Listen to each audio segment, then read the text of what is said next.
Bonjour Sylvie Durbeck, merci d'avoir accepté cette petite interview. Vous êtes venu de Sud pour, comment dire, une présentation de votre livre avec Arnaud Defeuillère à Starbucks. Et je profite de votre présence. Est-ce que vous pouvez parler un petit peu de vous? Oui, on peut toujours parler de soi, c'est jamais facile. Je pense que le mot Sud déjà est un mot important pour moi, même s'il y a plusieurs Sud et plusieurs Nord, mais c'est une manière un peu de dire ce qu'on est. Je me sens effectivement méditerranéenne, ça c'est vrai. Maintenant, c'est une appartenance qui m'a conduit, je pense, vers l'écriture, ça c'est certain, et à travers une ville comme Marseille, qui est une ville où la poésie a eu sa place très tôt. Les surréalistes s'étaient réfugiés à Marseille pendant la guerre. Évidemment, j'étais pas née, mais il y a toute cette trace d'écriture, de littérature, d'échange avec l'Orient. Marseille, c'est une ville qu'on appelait la capitale de l'Orient. Bizarre. Et puis il y a la mer. Et je pense que tout ça, tout ça pourrait définir une Sylvie Durbeck. Voilà. Cette provenance. Mais elle ne dit qu'une chose. Et quand avez-vous commencé la poésie? Et la peinture aussi, et vous êtes romancier aussi, donc écriture et la peinture et le dessin. On pourrait dire enfant. Enfant, j'étais très solitaire déjà. Et mes parents étaient divorcés, j'étais seule, ma mère travaillait, j'étais seule souvent. Et ça a commencé aussi par se raconter des histoires, me raconter des histoires à moi-même, les écrire, les dessiner. Donc j'ai retrouvé d'ailleurs il n'y a pas très très longtemps, parce que j'ai tendance à éliminer un peu les traces. C'est un peu ou à perdre volontairement. Je ne sais pas si on peut dire ça, mais c'est un peu ça. Et là j'ai retrouvé, parce que ma mère étant morte, j'ai retrouvé dans ses affaires, et j'ai retrouvé effectivement des choses que j'avais écrites et qui étaient déjà pleines de ce rapport un peu entre le dessin et l'écriture. C'était là déjà. Et puis il y a aussi après la vie, le travail, les enfants, etc. Et le sentiment de est-ce qu'on est légitime à ou pas. Et à un moment, la nécessité aussi, je pense, la nécessité de montrer ce que je faisais est apparue. Et j'ai eu de la chance, j'ai attendu longtemps quand même, mais j'ai eu de la chance parce que j'ai été publiée, il y a eu un prix, etc. Du coup, ça a un petit peu donné une légitimité à cette part de moi qui en doutait beaucoup, de la légitimité à être artiste, poète, dans un monde où il y en avait déjà tellement que pourquoi ajouter encore. Voilà, il y avait un peu cette idée du retrait possible, qui est vraiment dans ma manière d'être, je pense aussi. Voilà. Et vous avez reçu le prix Jean Follin en 2008 sur le livre, avec votre livre de Marseille. Voilà, ça a été alors j'avais été publié un peu avant, mais ça a été un peu, c'était une surprise quand même. Bon, j'avais postulé bien sûr, mais c'était une surprise heureuse évidemment. Et puis ça arrivait à un moment aussi où, ayant quitté l'enseignement, j'étais un peu à un moment de prise de décision ou pas. Enfin, voilà. Évidemment, j'écrivais, je dessinais, j'avais eu cet accident qui m'avait aussi arrêtée dans la vie professionnelle.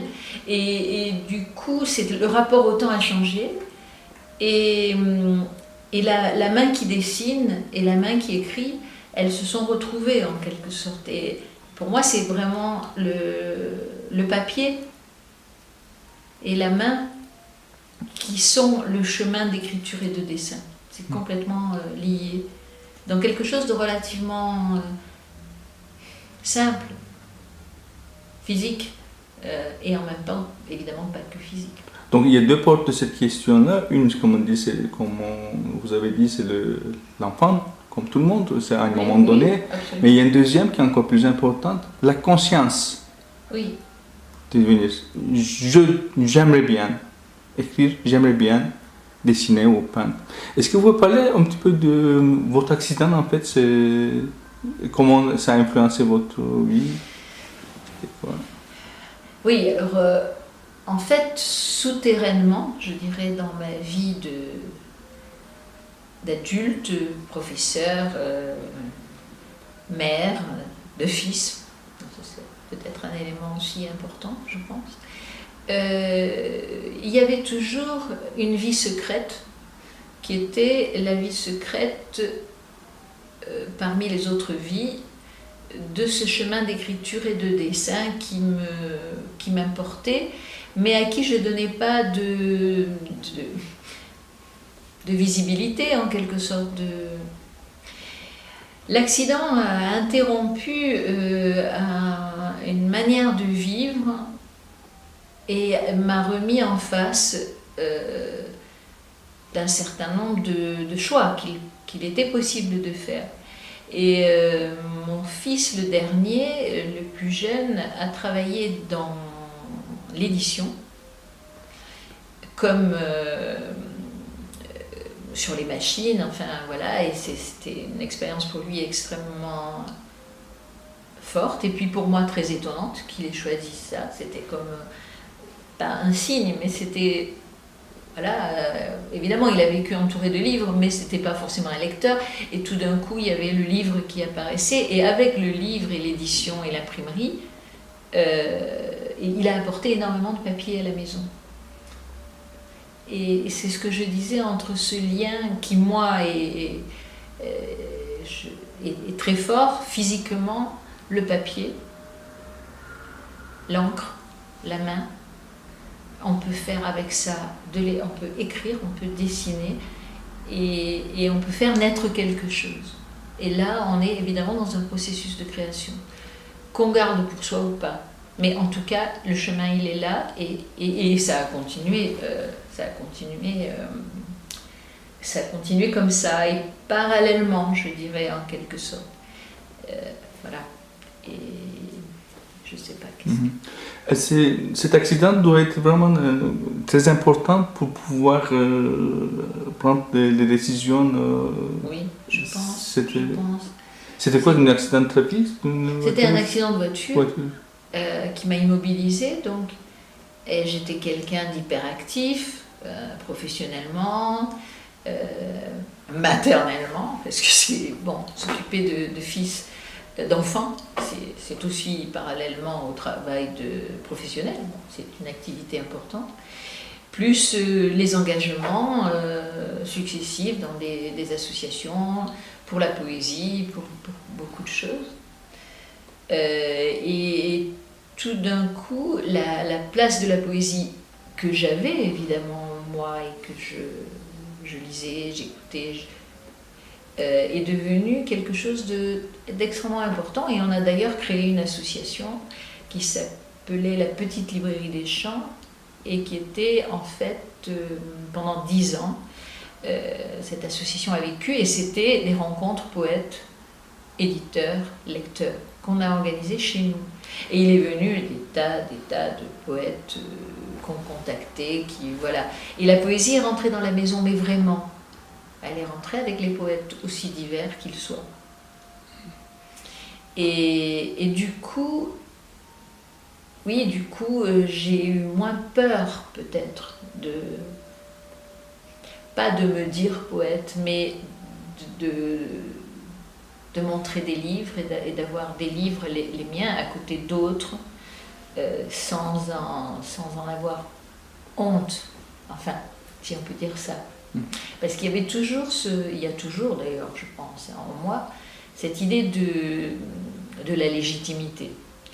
et qui s'explique aussi par mon histoire familiale, c'est-à-dire qu'un enfant qui est soupçonné d'illégitimité, je pense qu'il le sait depuis l'origine, et du coup,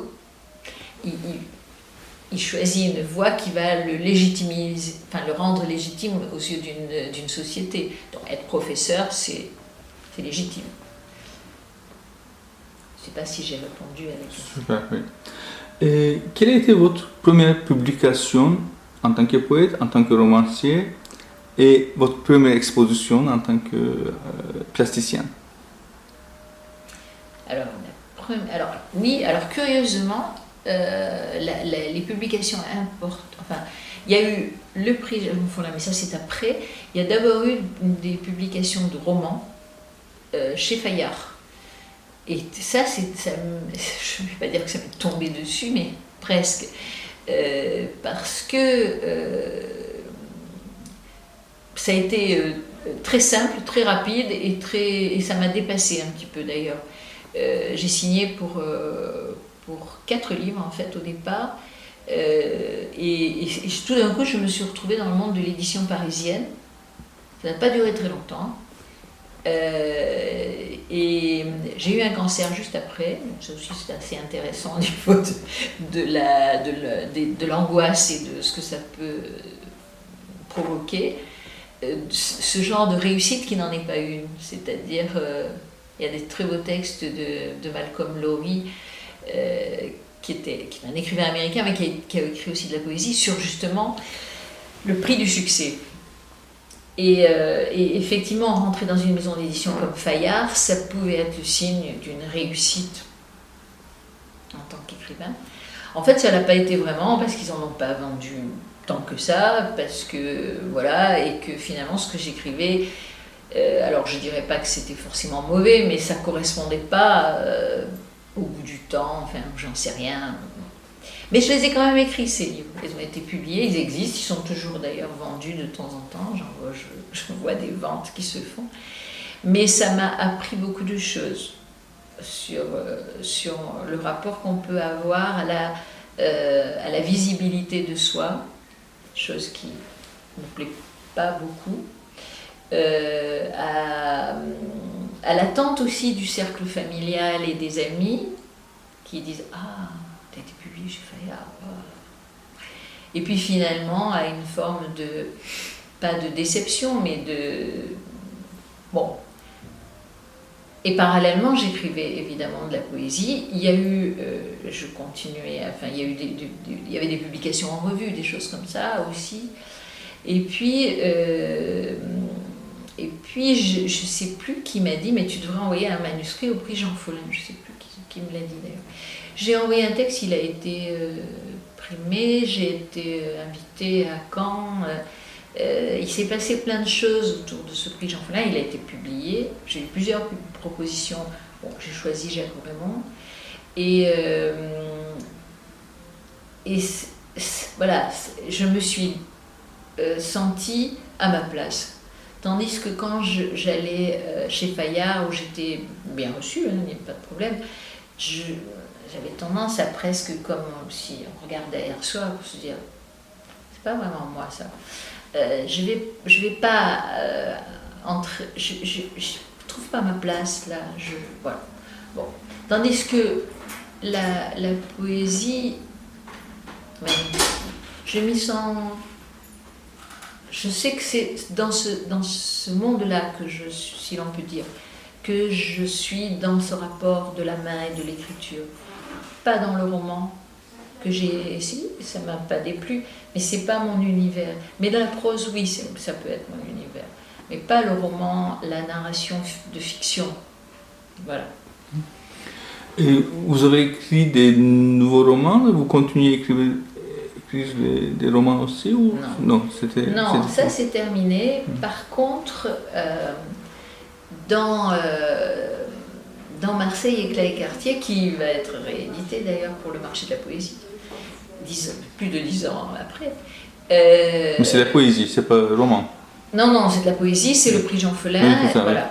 Et, oui, qui a été publié en 2009 et qui a été assez rapidement épuisé. Bon, c'est un tirage à 1000, hein, c'est pas des tirages de romans. Mais dans ce recueil, il est beaucoup question de ma ville natale et de tout ce monde que j'ai eu la chance aussi, parce que ça aussi c'est un monde qui a changé. J'avais 13-14 ans et je filais en ville seule, même 12-13 ans. Hein. Ma mère travaillait, mon père aussi, et moi je vagabondais dans la ville. J'ai fait plein de rencontres. Enfin, mais pas de mauvaises rencontres, jamais. Des bonnes rencontres, des rencontres étonnantes qui ont beaucoup nourri l'adolescente que j'étais. Pour moi, c'était la ville de toutes les merveilles, où tout pouvait arriver. Mais bien, d'abord parce que j'étais jeune et que j'étais absolument pas inquiète, je pense que c'est ça, et que je pouvais capter tout ça. Et ça me changeait énormément de l'école, parce que mes parents m'avaient mis dans une école catholique, où je me sentais absolument pas à ma place. Et le seul moment où j'étais à ma place, c'est que je racontais des histoires. Et j'étais maître des histoires. Et ça, je savais raconter des histoires.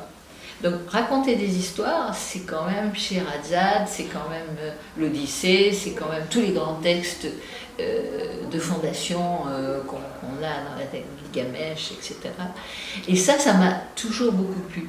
Mais c'est autre chose que l'écriture poétique, même si l'avant-dernier, j'écris plus de romans, non, mais l'avant-dernier texte qui était publié, c'est 2021, parce qu'en plus il y a eu la pandémie. Donc en 2021, 2 textes sont sortis de la prose poétique qui s'appelle Carré, enfin c'est des carrés, et un texte qui s'appelle Animals,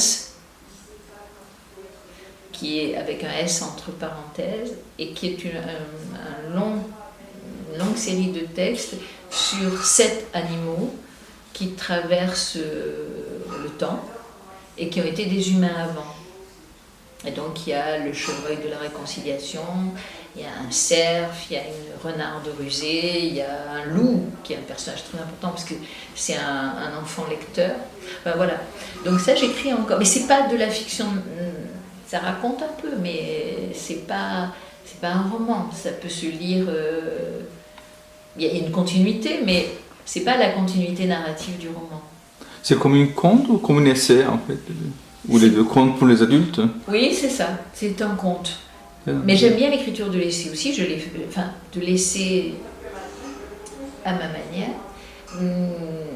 Oui, je l'ai fait aussi. Mais là c'est pas un essai, c'est vraiment une sorte de conte avec des interventions d'une narratrice qui regarde ces personnages qui sont des animaux, mais c'est des animaux humains. Donc leur problème, c'est qu'ils ont été humains et ils sont morts. Et sont donc privés normalement de la langue et du langage. Et comment ils vont faire? Et vers quoi ils avancent? Bon, c'est une sorte de parabole, on peut dire. Voilà, on peut le voir comme ça. Et où la narratrice se pose des questions sur effectivement le matériau littéraire qu'elle a à sa disposition, qui est nourri de aussi bien Huckleberry Finn que... Voilà. Première expo? La première expo, j'étais vraiment jeune. C'était à Marseille, j'ai 16 ans. Et on me demande, parce que je vais aux Beaux-Arts, en cours. Alors, c'était soit des cours du soir, soit à cette époque-là, c'était des cours du soir. Les Beaux-Arts étaient encore en ville, à Marseille, puisqu'après ils sont partis vers les Calanques, vers la mer. L'école s'est installée là-bas. Mais là, j'avais accès à des cours avec les professeurs de l'école des Beaux-Arts. Et on me demande, alors je ne sais plus très bien dans quelles conditions, si je ne veux pas exposer quelques dessins, collages, etc., dans un petit salon de thé-galerie. Là, j'ai 16 ans et mon père vient voir l'expo, il est admiratif. Ma mère dit non, tu feras pas ça, c'est pas possible. Et j'ai suivi les conseils de ma mère.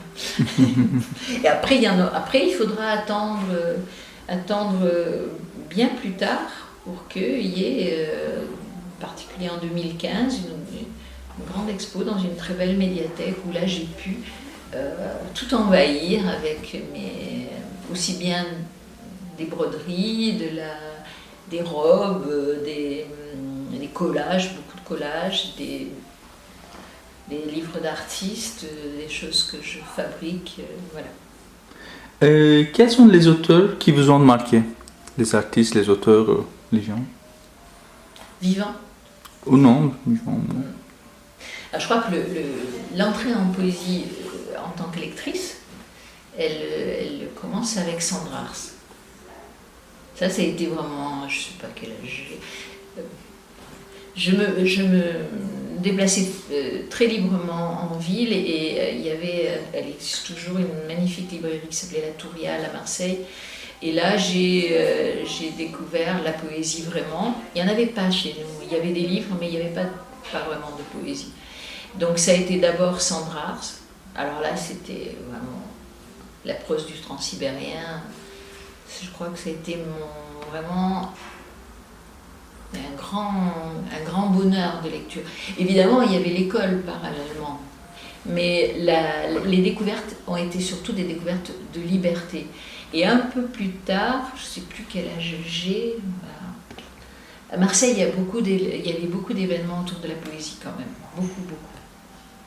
Et c'est marrant parce que la plupart des gens en France n'ont pas cette image du lien Marseille-Poésie. Or, il y a eu les Cahiers du Sud, il y a une tradition importante autour de la poésie et des éditeurs de poésie. Alors aujourd'hui, c'est très évident, il y a beaucoup de choses, il y a le CIPM, etc. Et je vais à la Touriale souvent et le libraire avec qui en relation un peu amicale, il voit cette gamine là et il me dit tu devrais lire ça. Et il me met dans les mains, alors je lis, je découvre Neruda, je découvre plein de choses, pas seulement de la poésie française donc, ou francophone. Et la grande découverte, c'est J'aime Sacré. Et c'est l'éditeur André Dimanche, qui est un éditeur marseillais. Et il me dit ça devrait te plaire. Et alors là, c'est un grand coup de cœur et qui, pour moi, ce qui est merveilleux, c'est qu'il est toujours vivant, il est venu chez moi, ça c'est des choses incroyables. J'ai sorti ce livre que j'avais acheté quand j'avais 18 ou je lui ai montré, parce que j'avais pris des notes, j'avais écrit des choses. Et voilà, et l'amitié s'est faite entre nous, parce que c'est un homme simple, accessible.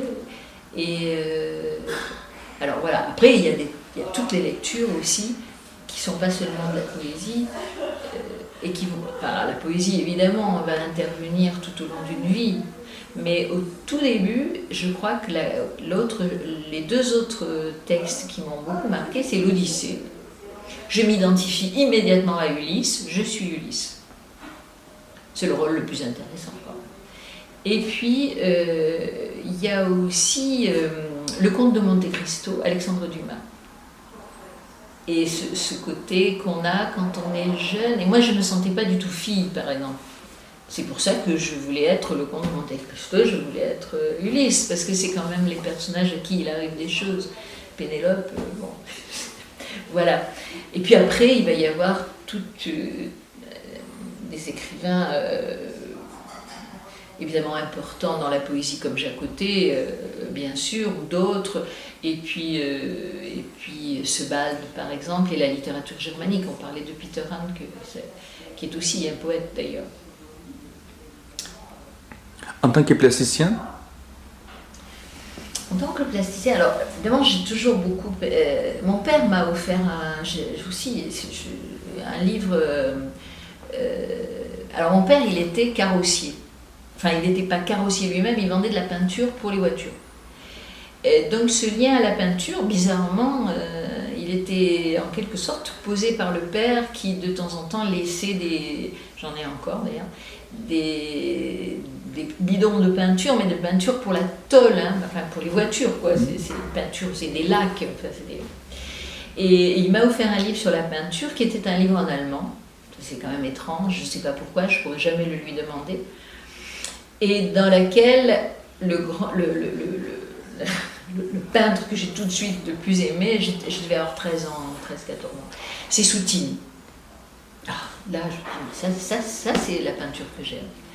Et c'est étonnant qu'une enfant de cet âge, rétrospectivement, évidemment j'ai vu plein d'expos Soutine, j'ai lu.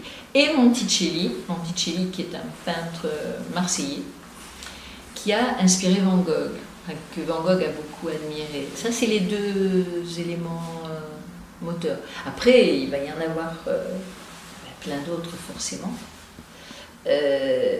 Mais là, il y a cette découverte avec la pâte de la peinture, avec la matérialité de la peinture. Et je pense que c'était certainement inconsciemment peut-être lié à cette peinture très épaisse que mon père ramenait à la maison. Il badigeonnait, quand il vivait encore avec ma mère, il badigeonnait des pots de fleurs avec ça, c'était assez étrange. Mais bon, moi ça me plaisait. Et puis alors il y a aussi la découverte de l'art brut. Alors je crois que là, je me suis sentie très proche des artistes de l'art brut, bon, en particulier Louis Souther, mais pas que Louis Souther, Aloïse, enfin, et mon cheminement dans l'art brut, c'est vrai que j'ai exposé d'ailleurs dans des expositions d'art brut, mais j'avais oublié effectivement. Et là, voilà, là, il y a eu cette liberté totale des artistes de l'art brut qui sont hors convention. Après, bon, aujourd'hui, l'art brut, on en parle beaucoup, il y a des biennales, il y a des musées, mais c'est vraiment un univers qui m'a énormément fascinée et touchée, jusqu'à écrire d'ailleurs un texte sur un artiste d'art brut que j'ai rapproché d'un artiste contemporain, parce que c'est d'un côté Bascoulard, qui était une sorte de clochard, dessinateur, qui vivait à Bourges, et Opalka, qui est un artiste polonais reconnu. Enfin, voilà. Et parce que cette jonction des non légitimes et des légitimes, ça m'intéressait aussi beaucoup. Comment écrivez-vous vos poèmes? Vous concevez vos poèmes ou vos œuvres plastiques? Alors, peut-être commencer par le dessin et le collage. Alors c'est vrai que le collage, ce qui est merveilleux dans le collage, moi je n'ai pas cité des grands artistes collagistes que j'admire beaucoup, mais ce qui est merveilleux dans le collage, c'est que c'est une récolte de matériaux.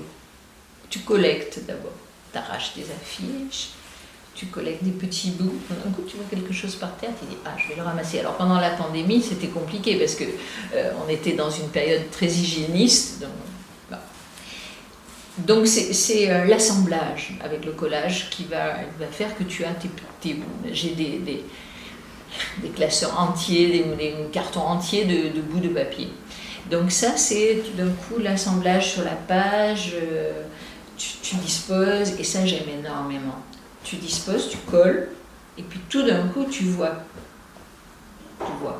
Donc à partir de ça, moi je vais tracer un monde autour. Ça va se mettre en place, ça va se dessiner. Parfois, il faut que ça... C'est un peu comme le pain, hein. Il faut que ça travaille un peu avant que ça travaille le collage. C'est ça qui est intéressant. L'écriture, c'est un peu pareil, mais c'est quand même fondamentalement différent parce qu'il y a la langue qui est là. Le matériau du collage, il est souple, je dirais. Enfin bon, c'est du papier, mais je veux dire, il est bienveillant. Il parle pas une langue que tu connais. Il parle plus du silence que des mots. Et ça, c'est bien. Moi, j'aime bien. C'est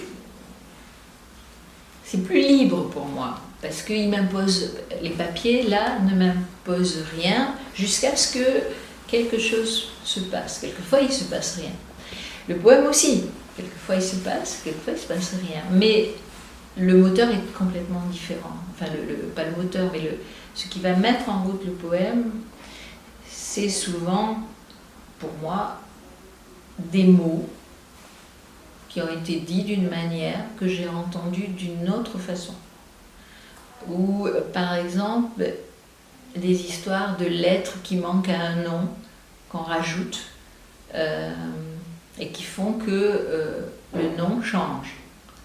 Il y a un rapport étroit quand même aux mots, à la langue, mais aussi à une situation, parfois. Souvent lié d'ailleurs à ces incompréhensions de la langue qu'on peut avoir et que la poésie permet. En poésie, j'ai un ami anglophone, mais qui est français, et qui fait toujours des erreurs de genre. Parce que le français est terrible avec ses histoires de la, table. Pourquoi ? Et qui disait, on avait une conversation sur le jardin, conversation banale, enfin, et il dit, je vais acheter la terre. Moi, je dis, non, Denis, on ne va pas acheter la terre en français, parce que sinon, tu ne peux pas acheter la terre, tu vas acheter de la terre ou une terre. Donc ça peut être le début d'un poème.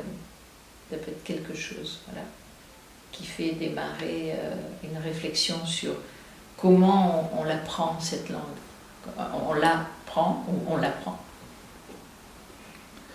Et vous travaillez sur vos poèmes après avoir écrit, ou ça sort d'une seule jet? Oh non, ça sort, mais alors ça sort, ça se combine, mais je jette beaucoup. J'ai plein de carnets comme tout le monde. Il faut pas jeter. Comment? Il faut pas jeter. Je sais pas. Il faut les recycler. Oui. Mais je suis un peu définitive sur certaines choses que je fais. Mais effectivement, parfois, en relisant des carnets, oui, il y a quelque chose qui revient, évidemment, parce que là, il y a aussi le travail de la mémoire, quand même, dans l'écriture. Hein. Ça, c'est aussi c'est quelque chose qui m'intéresse beaucoup, la mémoire de la langue dans la langue. Donc, effectivement, oui, mais de temps en temps, mais les choses reviennent d'une autre manière aussi. Si elles doivent avoir lieu, enfin, si elles... Que pensez-vous de la poésie actuelle francophone? Francophone. Alors, je trouve qu'il y a un foisonnement tel que c'est extraordinaire. Après, je pense que la poésie francophone, elle est d'une... Enfin, je pense que c'est le cas dans d'autres pays, mais je pense que la poésie française, elle se caractérise souvent par une grande maîtrise. Et parfois, la maîtrise, c'est pas une bonne chose. De mon point de vue. J'ai été frappée quand j'avais été invitée une fois en Espagne, et je traduis de l'italien, donc j'ai des amis poètes italiens, c'est un rapport plus libre, enfin je sais pas, moins guindé peut-être. Je pense qu'il y a eu pendant longtemps aussi une poésie très, très abstraite, et les courants aujourd'hui sont très très variés. Enfin, il y a vraiment c'est très étonnant. Alors parfois ils sont antagonistes d'ailleurs, ça c'est une chose qui m'étonne toujours, qu'il puisse y avoir dans le monde de la poésie des divergences, ça je le comprends très bien, mais c'est étonnant. Enfin, il y a vraiment des revues qui sont très orientées dans une forme esthétique, avec des critères, bon, l'évacuation du sujet lyrique, par exemple, ça c'est quelque chose de très intéressant, parce que quand on va, j'étais invitée dans un lycée, quand on travaille avec des lycéens, la question du sujet lyrique, aussi théorique que ça puisse paraître, est posée. Parce qu'effectivement, quand on travaille sur Baudelaire ou quand on travaille sur la poésie romantique française, le sujet lyrique, il est au centre. Bon, après 20 Mallarmé, donc voilà. Et la poésie française, elle est toujours dans ce rapport complexe, noué autour du sujet qui les joue. D'où le choix de l'évacuer, ou tous les choix possibles aujourd'hui. Et ça, c'est très... Alors, il me semble assez spécifique quand même à la poésie française, parce que je lis de la poésie américaine, que j'aime beaucoup, et où les choses ne sont pas posées de la même manière. Mais après je pense, est-ce qu'il faut en penser du bien, en penser du mal? Non, la question n'est pas là. La question est qu'il y a une diversité énorme, une production importante. On le voit au marché de la poésie, par exemple. Les publications en France en poésie, alors je suppose qu'ailleurs peut-être aussi, mais il y a un foisonnement quand même important. Parfois, certains critiques font remarque que la poésie actuelle francophone, même la poésie actuelle mondiale, est en agonie. Quelque chose. Non. Ah, je pense pas du tout. Je pense qu'on dit ça, mais parce qu'on lui... on dit deux choses qui sont complètement contradictoires. À la fois, on assiste à une floraison éditoriale, quand même, et à la fois, on dit la poésie est à l'agonie. Alors, dans les grands médias nationaux, il n'y a pas beaucoup de chroniques, de critiques. Si, ça commence un peu, mais il y a une inexistence, une invisibilité de la poésie dans les médias mainstream. Enfin, mais dans le monde, il y a quand même quelques chroniques dans le supplément littéraire, mais ça reste une espèce de voie secrète. On m'a même demandé d'ailleurs, mais qu'est-ce que c'est le marché de la poésie? Or, quand on arrive à la place Saint-Sulpice, on se dit, moi d'ailleurs ça me terrifie un peu, parce que c'est beaucoup de monde, beaucoup de visages amis, mais aussi de foules et de gens qui vont vous dire, alors, tu en es où? Qu'est-ce que tu fais en ce moment? Bon, en plus, moi j'ai un problème avec Paris, je suis marseillaise, alors j'ai du mal avec cette ville qui est énorme, belle, étouffante. Donc elle existe, la poésie. Elle n'est pas à l'agonie vraiment. Est-ce qu'elle n'a pas toujours été un peu, pas agonisante, mais bon, évidemment, le 19e français, c'est le siècle de la poésie, mais le 20e aussi. Je pense que ce qu'il dit, ce n'est pas tellement contradictoire, mais comme on dit, ce remarque qui est basé que la poésie actuelle contemporaine, certains ne correspondent pas à leurs approches poétiques, peut-être. Ça, c'est possible. Je crois. Parce que c'est... Oui, mais il y a eu ça, je pense. Il y a eu ça. Or, maintenant, la diversité de l'offre poétique, ça fait très offre commerciale.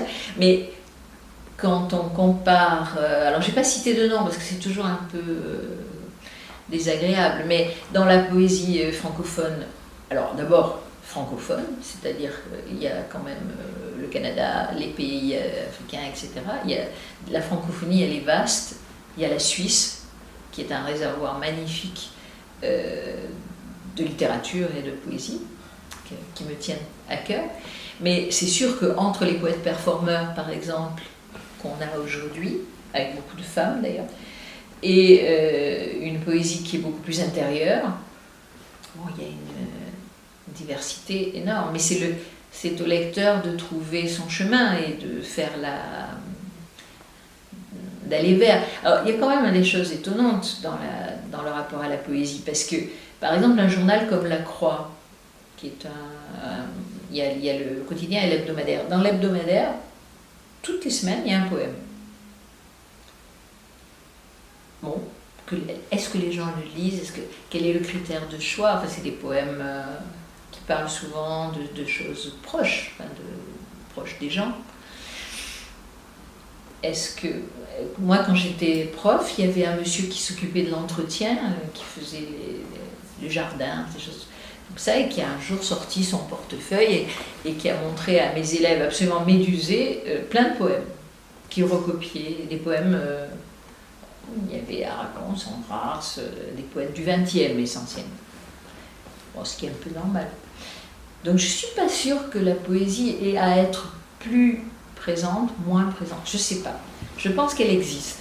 Justement, comme on dit, j'ai voulu poser cette question-là aussi sur le marché de la poésie.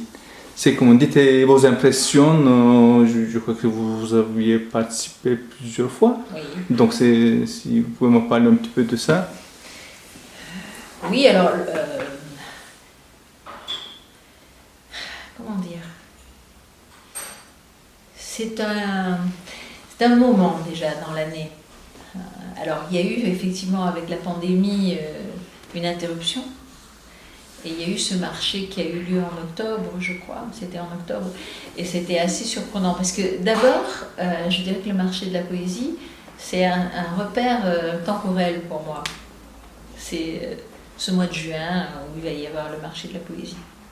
Alors bien sûr, il y en a d'autres, il y a des salons, mais celui-là, il est à l'image un peu de la société française, c'est-à-dire que c'est un grand marché parisien. Bien sûr, il y a beaucoup d'éditeurs régionaux, enfin, d'éditeurs qui viennent d'un peu partout en France, mais il y a cette centralité qui est, je pense, à la fois nécessaire et en même temps toujours questionnante, en tout cas pour moi. Parce que, alors on est dans un endroit magnifique, avec cette église Saint-Sulpice et ce fameux Delacroix, ce tableau qui évidemment est en quelque sorte présent même sur la place, je dirais. Il y a cette église énorme, immense, et puis ce quartier qui est un quartier évidemment où il y a des éditeurs, où il y a plein de choses, enfin c'est Paris, et c'est un lieu où je me rends pas forcément toutes les années, mais quand je le peux, j'y vais avec à la fois plaisir et en même temps un peu de réticence, parce que Paris, c'est un lieu énorme. Ce marché de la poésie, cette place est très grande quand même. Elle est assez grande. Il y a énormément de monde. C'est là qu'on effectivement est confronté à ce monde poétique en vivant, où on croise toutes sortes de poètes et d'amateurs de poésie, de lecteurs, d'éditeurs, de gens qu'on connaît, que d'année en année on salue, on va prendre des nouvelles. Il y a ce côté réunion amicale. Il y a aussi ceux à qui on ne parle pas ou qui ne vous parlent pas ou ne vous parlent plus, pour toutes sortes de raisons qui, à moi, échappent souvent. Et il y a un peu un esprit de chapelle, je dirais. Bon, évidemment, on a l'église en face en plus.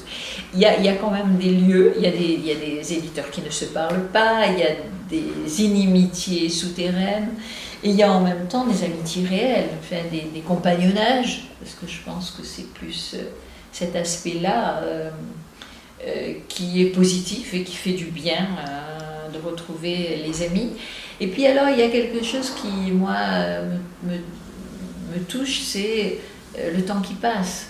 C'est-à-dire qu'on voit des gens qu'on ne voit plus. C'est-à-dire que, c'est bizarre comme phrase, on voit des gens qu'on ne voit plus. C'est-à-dire qu'il y a des fantômes un peu aussi. Il y a des présences qui ont été, pour soi, enfin, des présences amicales, tutélaires, et qui ne sont plus là. Et puis il y a le vieillissement des uns et des autres. Et il y a l'émergence des jeunes poètes qui sont pleins de fougue, de feu. Et ça suscite beaucoup de questions. En général, je file à l'anglaise dès que je peux. À l'anglaise, c'est un drôle d'expression aussi. C'est-à-dire qu'il arrive un moment où moi, je me sens plus du tout capable d'être là, on va le dire comme ça. Donc je vais, alors soit je croise une amie ou un ami et on va boire un coup ailleurs, et pas au café de la mairie. Mon côté un peu sauvage, là, tout d'un coup, c'est un peu trop de dire, de donner de ses nouvelles, prendre de ses nouvelles, commettre un certain nombre de phrases un peu bêtes qu'on dit dans des circonstances sociales.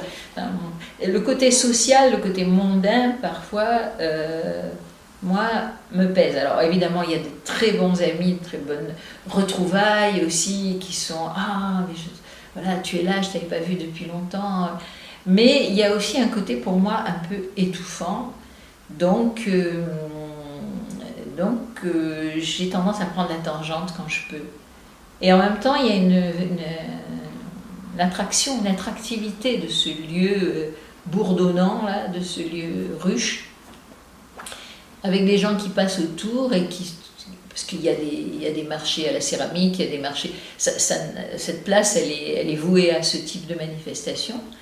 Et les gens autour, enfin les gens qui passent et qui vont à telle ou telle boutique, parce qu'il y a quand même plein de boutiques de luxe autour, évidemment, ne font que se demander « Ah, c'est encore un marché, mais de quoi ? Ah, c'est un marché de la poésie. » Bon, voilà. C'est un peu ça. Moi, j'ai un rapport assez ambigu, je pense, à cet endroit-là. Et puis, il y a une sorte d'obligation morale, je dirais, à être sur le stand d'un éditeur qui vous a publié. Il y a une sorte de dette, en quelque sorte, à honorer un engagement, enfin, la suite d'un engagement. Mais c'est un bonheur de rencontrer avec des lecteurs aussi. Oui, alors ça, c'est un grand bonheur, et c'est même une surprise, je dirais. Oui, c'est une surprise. Mais plus le temps passe, généralement, dans ce type de lieu, c'est rare d'avoir des rencontres surprenantes, parce que je suis pas jeune et que voilà, et que j'y vais depuis un certain nombre d'années. Par contre, dans d'autres lieux de poésie, oui, il y en a quand même pas mal en France, des petits marchés, des petits salons. Là, il y a parfois des rencontres plus étonnantes. Hier, par exemple, une dame qui, enfin, je la connaissais pas, qui avait le livre qu'on a fait avec Arnoldo et qui est venue me dire des choses très gentilles sur mes dessins, qui m'a demandé de signer, voilà. Et c'est des rencontres émouvantes, ça, parce qu'elles sont un peu inattendues. Enfin, on peut s'attendre à rencontrer des gens dans une lecture, mais il y a parfois des choses un peu inattendues qui se passent. Au marché de la poésie, rarement, je pense, rarement. Les gens en général viennent vous voir parce qu'ils savent que vous êtes là. C'est organisé quand même aussi. Que pensez-vous de la traduction ? Alors ça, c'est vraiment un aspect... Parce que vous êtes traductrice aussi ? Oui, de l'italien en français. C'est un peu un hasard qui m'a conduite... c'est toujours pareil, c'est hasard objectif. J'ai toujours aimé cette langue, j'ai toujours aimé ce pays, sa littérature, ses poètes. Et j'ai eu la chance, en résidence, de rencontrer des poètes italiens qui étaient en résidence en même temps que moi. On est devenus très amis.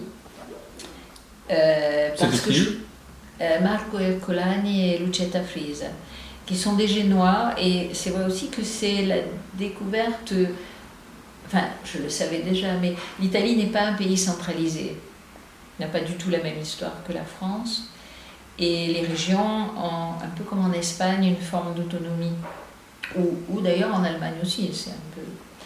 En France, c'est plus compliqué, on va vers effectivement une régionalisation, mais le pouvoir a été beaucoup centralisé, il suffit de voir la carte ferroviaire. On va tout ça barrer. En fait, voilà. Et l'Italie n'a pas ce fonctionnement. C'est beaucoup plus rhizomatique, c'est beaucoup plus... et il y a des capitales de la poésie, il y en a plusieurs. Et il y a des poètes romains, comme il y a des poètes milanais, comme il y a des poètes génois. Et ça, c'est quelque chose qui n'amoindrit pas du tout leur valeur. Parce qu'en France, quand on dit c'est un poète régional, on ne le dit pas vraiment, mais un écrivain régionaliste, c'est négatif. Ça va intéresser que les gens du coin. Or, il y a quelque chose de très intéressant en Italie qui va m'amener encore à parler de la traduction, c'est qu'effectivement, il y a plusieurs langues dans la langue. Il y a évidemment la langue italienne commune, mais il y a aussi des parlers génois, des parlers romains, voilà. Et moi, je suis marseillaise, et quand je suis arrivée à l'université, la première chose qu'on m'a dite, enfin en tout cas pas tout de suite, peut-être pas pendant les 2 premières années, mais assez rapidement, que les gens du Sud parlaient une langue incorrecte. On ne parlait pas français. Alors ça, c'était quand même un peu dur à avaler, parce que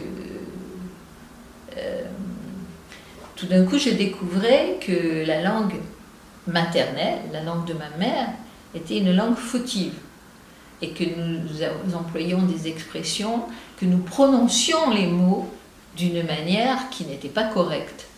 Et je me souviens d'un cours en particulier où le professeur, c'était une femme, nous faisait un cours sur Racine, que j'ai toujours beaucoup aimé, et moi qui ai beaucoup de problèmes à apprendre par cœur, j'ai appris des tirades et tout ça, et elle nous dit, ou elle me dit, je ne sais plus si c'est à moi qu'elle s'adresse en particulier, mais elle dit, il est impossible de lire Racine à haute voix, ou de le réciter avec l'accent que vous avez. C'est impossible.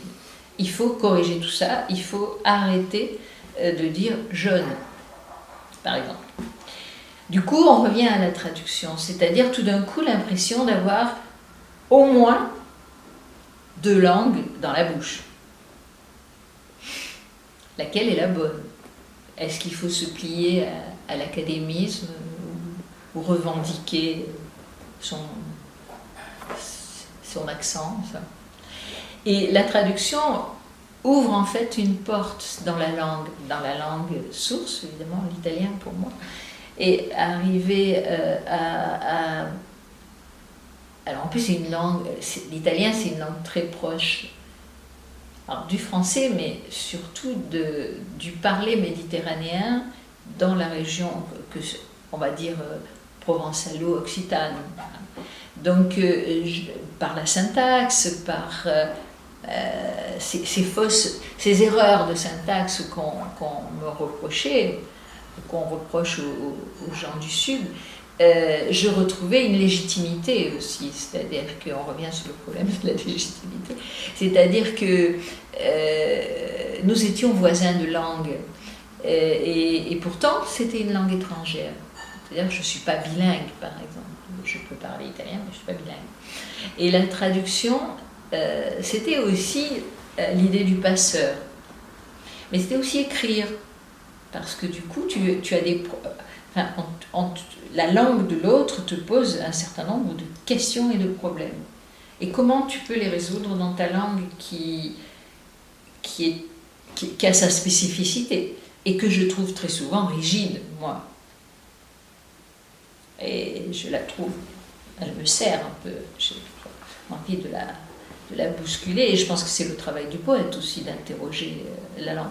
Donc la traduction, c'est le lieu.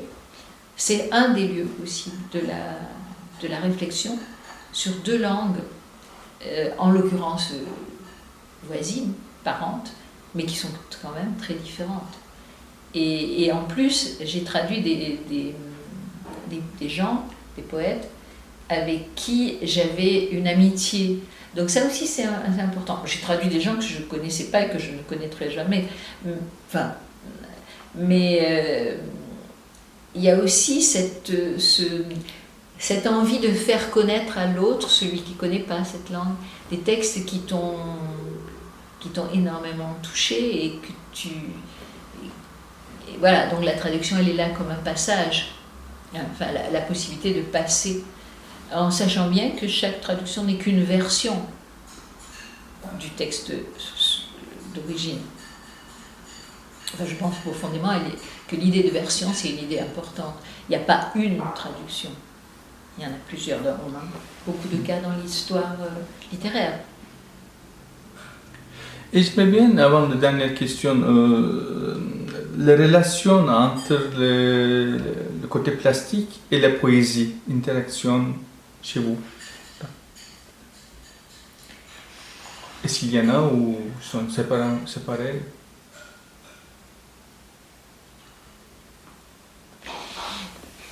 C'est à la fois, alors là aussi, on est un peu dans le paradoxe, c'est-à-dire que c'est à la fois proche et distinct. Et c'est vrai aussi que pour le marquer peut-être plus clairement pour moi, j'ai un lieu qui est l'atelier, où s'accumulent les matériaux, où je dessine, où je peins, où je transforme, je construis, j'élabore. Et c'est dans ce lieu-là que ça se passe. Bon, quand j'étais bloquée, pour des raisons de santé, je m'étais fait un atelier portatif. J'avais un panier avec, voilà, et je transportais l'atelier dans la maison. Mais généralement, je ne dessine, alors, peins et colle, etc., que dans l'atelier, a priori. Par contre, j'écris n'importe où. Ça, c'est peut-être un élément de distinction entre les deux. C'est-à-dire que ces deux activités séparées, l'une qui est quand même assez concentrée, bon, évidemment, j'emmène des carnets, je dessine dans le train, mais l'une, le dessin, a besoin peut-être de ce lieu où j'ai à ma disposition des matériaux, du papier, voilà, et où je rentre, et dès que je rentre et que je me dis je vais ranger parce que c'est le désordre, je me mets tout de suite à faire quelque chose. Je dessine, je bricole. Ah oui, ça c'est resté là. Voilà. Il y a toujours des choses qui sèchent en attendant. Voilà. L'écriture, ce n'est pas du tout pareil. Je pense que ce qui est vraiment important pour moi, ce sont les rapports que je peux entretenir avec les lieux. Les lieux étant compris comme pas seulement des paysages urbains ou naturels, ou les pays par exemple ou les villes dans lesquelles on peut aller, mais les lieux c'est aussi des gens, c'est aussi des langues, c'est aussi... Et ça c'est je pense extrêmement important dans ce que j'écris, dans ce que je dessine aussi. C'est-à-dire qu'il y a des lieux avec lesquels on entre en résonance, si l'on peut dire, il se passe des choses à travers les visages, le visage étant quand même une rencontre importante, je pense, entre le visage des gens, mais aussi, par exemple, je pense à un chien que j'ai rencontré en Tunisie, avec qui j'ai eu l'impression qu'il se passait vraiment des choses. C'est-à-dire qu'il y a un ancrage dans des lieux, mais pas un ancrage qui confine à l'immobilité.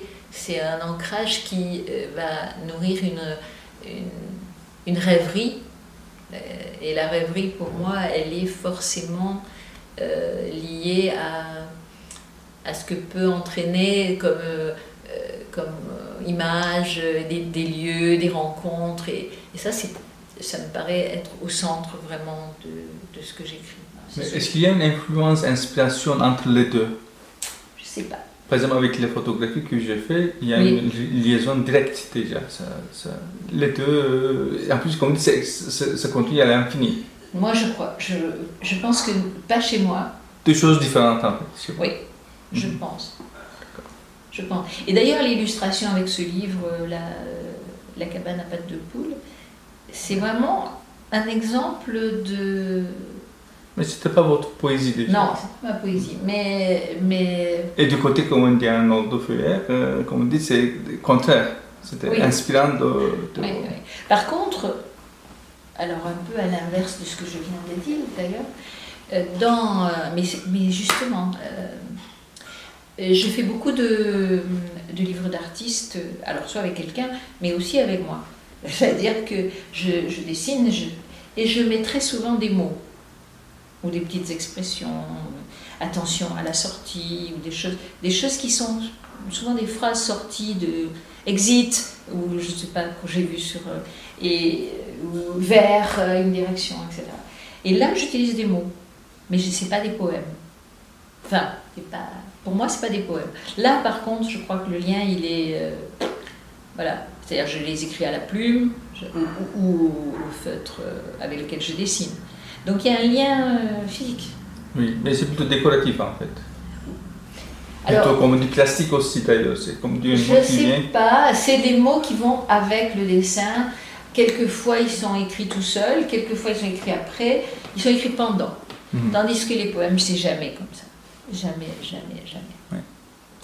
Les poèmes sont notés sur un carnet, par exemple. J'ouvre l'ordi, mais je vais m'installer à tel endroit. Je peux d'ailleurs écrire n'importe où. Je n'ai pas de lieu d'écriture. Est-ce que la poésie, l'art, est un besoin, une première nécessité pour les gens, pour les autres? Je ne sais pas si on y pense quand on écrit. Je ne pense pas.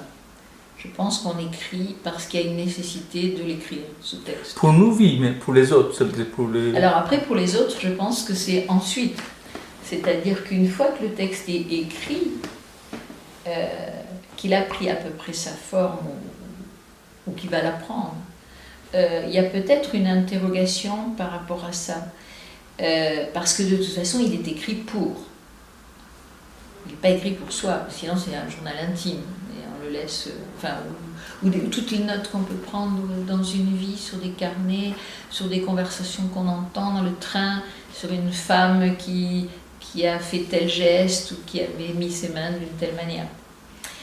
Mais si on fait un livre, si on le publie, si on est dans la démarche de le publier, c'est qu'on le tend à l'autre. Et c'est pas sans risque, enfin, sans inquiétude. Je pense que Alors, évidemment, la réception d'un recueil poétique est généralement limitée. Ce ne sera pas un événement considérable. La critique éreinte peu en France. On parle de ton livre ou on n'en parle pas. Mais généralement, mais soi-même, on a donné quelque chose. Enfin, ça, je pense vraiment.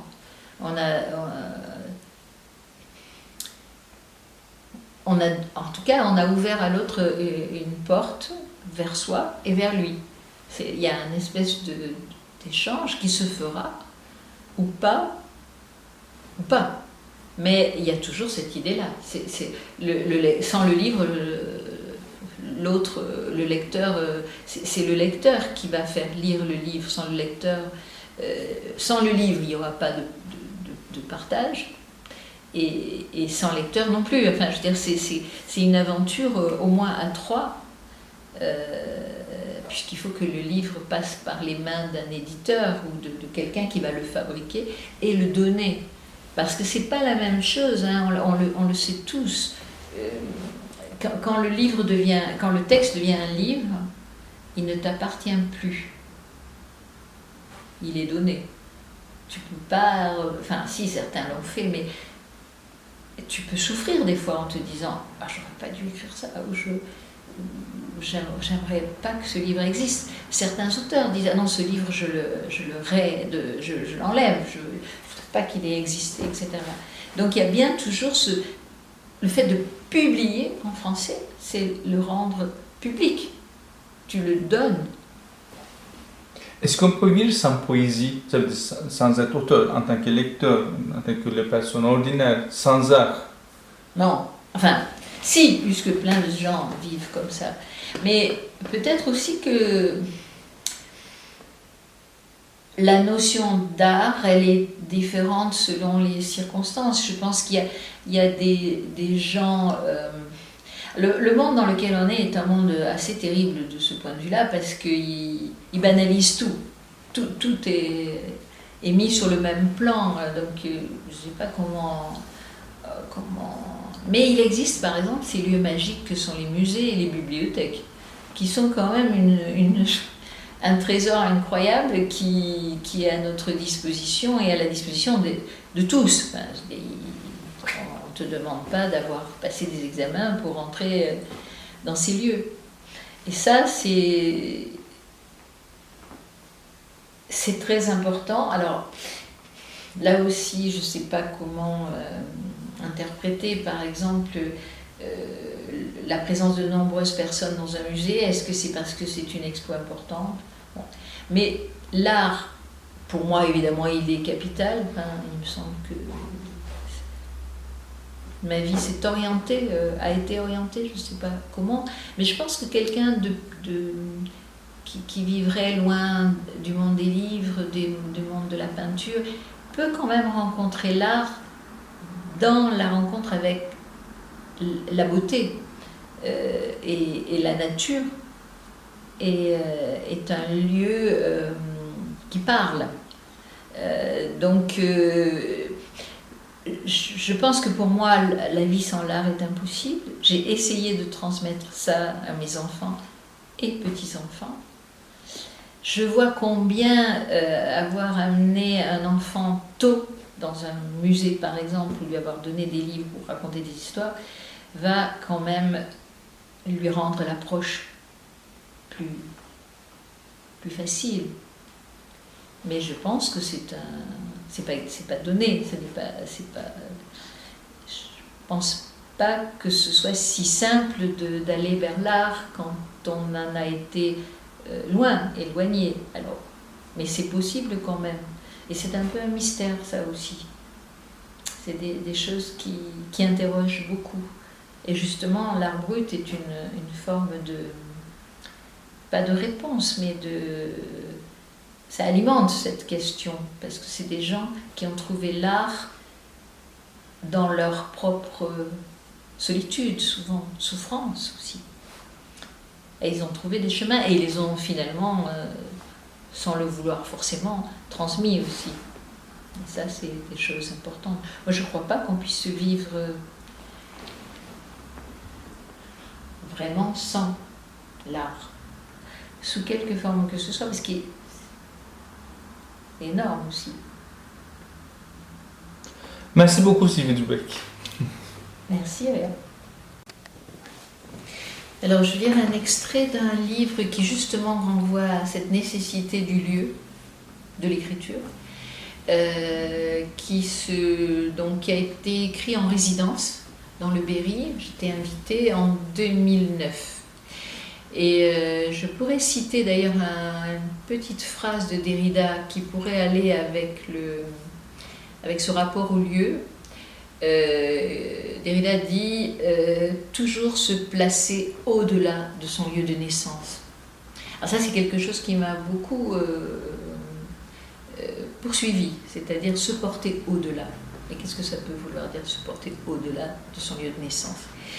Donc j'étais invitée en Berry et là je découvre beaucoup de choses, et en particulier qu'il y a eu un camp de concentration où on a donc détenu des femmes et des enfants essentiellement juifs qui s'étaient réfugiés en zone libre.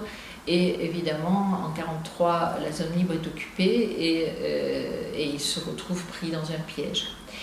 Et ce camp de concentration, dont on parle peu en France, qui est presque invisibilisé en quelque sorte, pour toutes sortes de raisons, parce qu'on parle toujours du Struthof en Alsace, mais Doadik, il y a Rivesaltes aussi dans les Pyrénées-Orientales, Doadik c'est en Berry, Indre-et-Loire, et voilà, et c'est quelque chose que quand on est en résidence quelque part, on a du temps et on cherche. On cherche ce qu'on va écrire, on cherche l'écriture, on cherche... Et le recueil s'appelle « Prendre place », parce que quand on est en résidence, on doit prendre sa place dans un lieu où on n'a aucune habitude et on ne sait rien. Et je pense que l'ignorance est un aspect très important de l'écriture aussi. On écrit parce qu'on ne sait pas. Et donc je tombe sur ce lieu et j'écris des choses et je suis accueillie aussi, ça c'est très étonnant, par la mairie du petit village qui me sort des archives et qui m'apprend plein de choses sur ce camp de concentration. Donc c'est un texte qui s'appelle Douadik, puisque c'est le nom du village où était ce camp, qui était un camp de prisonniers d'abord et qui est devenu un camp de concentration de familles juives. Écrire sur un lieu disparu dont ne reste que terre nue et des ronces, une stèle un peu triste, c'est étrange. Et un peu encore, comment dire, une manière de ne pas dire, ou bien de trop. Enfin, personne ne sait exactement où finit et commence un lieu comme celui-là. Et s'ensuit ensuite une réflexion justement sur cet oubli. Et le vent et le chant du courlis, la silhouette de l'absence s'assise dans le pré. Et moi, absurdement occupée à écrire sans encre ni papier sur ce lieu disparu, entre Douadik et René, que personne ne peut ni ne veut visiter, car invisible et caché, voilà ce que je dis sur la recherche du sujet. À cause du mot étranger, ce que je veux écrire dans cette écriture de Brenne peut commencer de l'autre côté de la route, ou plutôt ce qui n'est pas là, me masque ce qui est là, devant, invisible contre visible, dans l'herbe, un sillon de pas. Voilà. Et ensuite, il y a l'énumération des gens qui ont été internés là, puisque j'ai eu les registres. Hein. Et donc, il y a tous leurs noms. La plupart sont morts en déportation. Et il y a leurs origines aussi. Certains étaient nés à Novgorod. Alors Novgorod, c'est des mots qui font rêver. Hein. Je dis, voilà. Pologne, Vienne, Hambourg, des Hongrois, des gens qui viennent de l'Europe centrale, beaucoup. Et des prénoms et des noms de famille et tout ça, des âges aussi, des âges, des petits-enfants, des petites filles, des petits garçons. Donc j'ai compilé, évidemment je n'ai pas écrit les 600 noms, mais il me semblait que c'était une manière de prendre place dans la mémoire, hein, parler de la mémoire, et je pense que là, pas forcément l'expression travail de mémoire, mais c'est écriture des lieux, écriture de ce qu'on ne voit plus dans les lieux, mais qui a été, et qui est quand même quelque chose qui nous importe beaucoup, enfin, il me semble. Donc, La Huppe de Virginia, donc, qui a été publiée en 2010 aux éditions Jacques Moimont, et qui là n'est pas du tout lié à une résidence, mais à un nom, Virginia, et à un oiseau, la huppe. Alors je m'intéresse beaucoup aux oiseaux, mais je suis très ignorante, et Virginia, c'était un prénom qui m'intéressait beaucoup, à cause évidemment de Virginia Woolf, on peut dire, et de cette disparition, de cette façon de s'en aller qu'elle a choisie. Et aussi c'est parce que c'est la page blanche un peu, c'est Virginie, c'est ce mot voilà, qui m'a rattachée aussi à ma mère. Et du coup, Virginia, c'est aussi bien une petite fille qu'un oiseau, qu'une très vieille dame. C'est tout ça. Et c'est, je pense, profondément un rapport au féminin aussi qui m'est arrivé, et à la langue française qui féminise et masculinise les objets, les oiseaux. Bon, la huppe, ça peut être le mâle comme la femelle, hein, mais bon, là, nous on dit la huppe. Par exemple, en provençal, on dit la lièvre, alors qu'en français, on dit le lièvre. Ça fait partie de ces incorrections de langue qui sont en même temps très porteuses de sens, quand même. Alors, je vais lire un petit extrait de Marseille, pas de Marseille, donc de...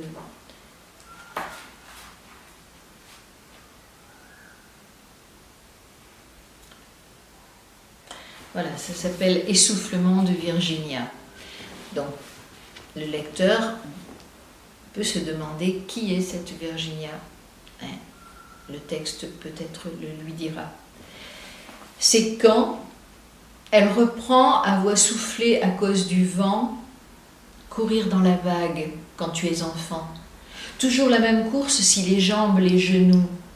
Nouvelle-née, lune de printemps en hiver, et l'eau verte des vagues, et toi, transi.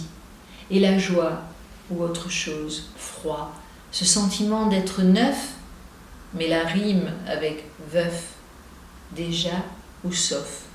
Et tu as sur la langue ce brin de rien, qui est aussi de la même herbe que sain et sauf. Sauf que là, vraiment, pas de la sorte, absence du pré, pas de la plage, absinthe, page d'oubli que tu bois, puisque tu vois autour la ribambelle des débuts, et toi, assise sur ta faim, tu complotes un discours. Mais la mer, heureusement, mouille tes chevilles, et tu oses le ricercare qui vient aux lèvres, rire, et la huppe à son tour autour de toi, Virginia, pose ses plumes sur le sable. C'est un tiré à part. L'éditeur de Feuille Fioc, Jean Marbeau, avait beaucoup aimé ce texte. Il l'a tiré à part, il le fait sur l'ensemble de ses publications. Hein, il fait Et après, c'est devenu ce carré. Ce sont des carrés qui sont des faux carrés, bien sûr. Le mot carré étant le prétexte de l'écriture, en quelque sorte. Et j'ai écrit une centaine au moins de carrés. Il en a sélectionné 50, plus un surnuméraire, et ça a été publié en 2021 sous le titre Carré. On n'a pas cherché plus. C'était tellement ma règle d'écriture, là. Quadratin, pour laisser place à l'ange endormi dont je suis la gardienne du sommeil. Ses mains serrent lapin et mouton, tous deux devenus blancs, gris, sous l'effet de l'amour, étrange tâche que celle de garder le sommeil d'un enfant. Ses questions avant le dormir, ma bouche à son oreille, doucement disant « Nous avons vu hier nos premières hirondelles, et aujourd'hui le vent les va chassant. La moindre rumeur me fait sursauter, je garde le silence de la maison.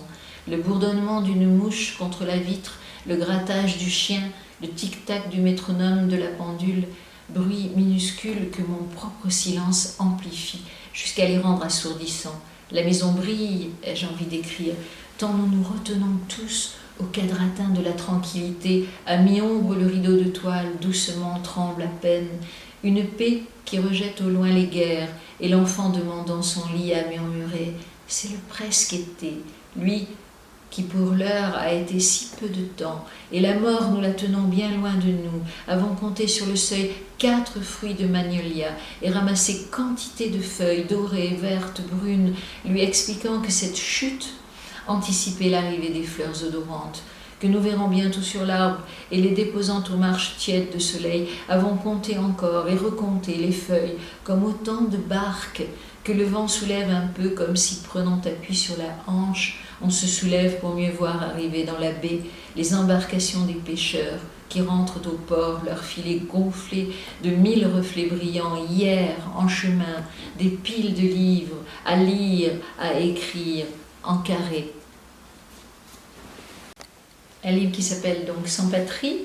J'ai dû batailler avec l'éditeur parce que la faute d'orthographe l'embêtait.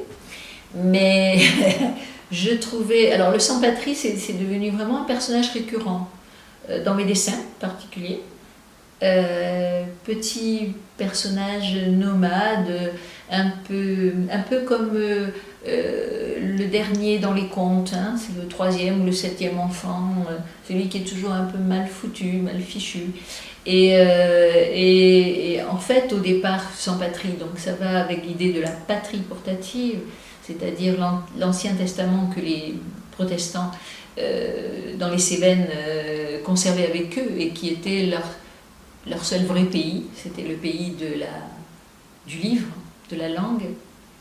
Et donc j'ai fait tout un parcours autour de ce sans-patrie.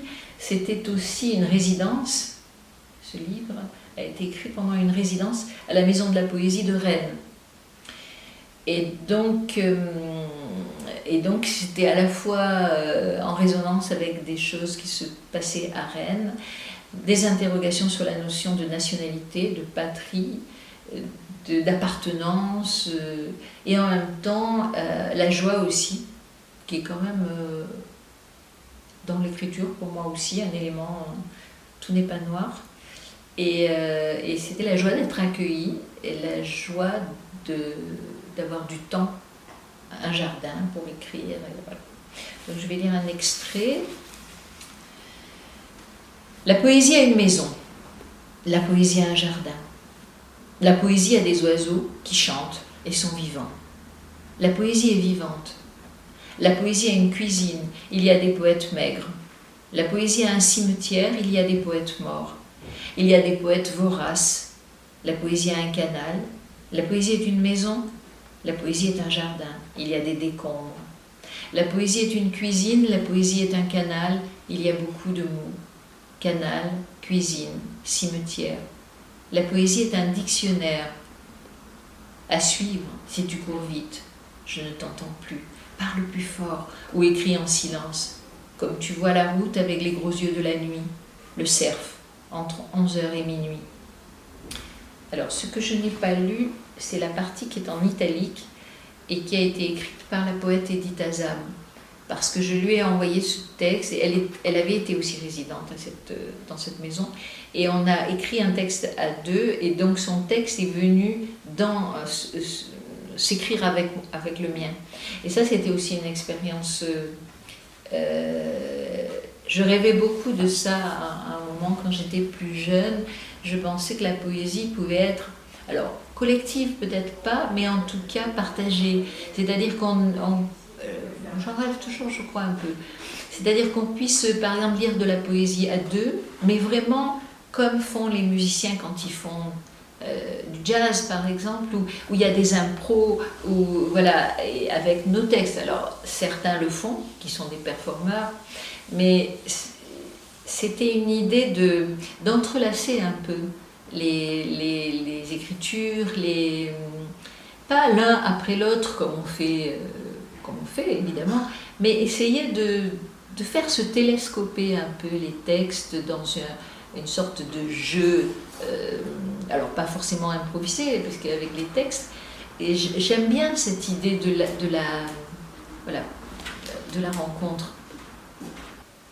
Alors celui-là a une belle et triste histoire. D'abord le titre, alors depuis ce livre d'ailleurs, j'ai découvert avec un plaisir énorme les parenthèses.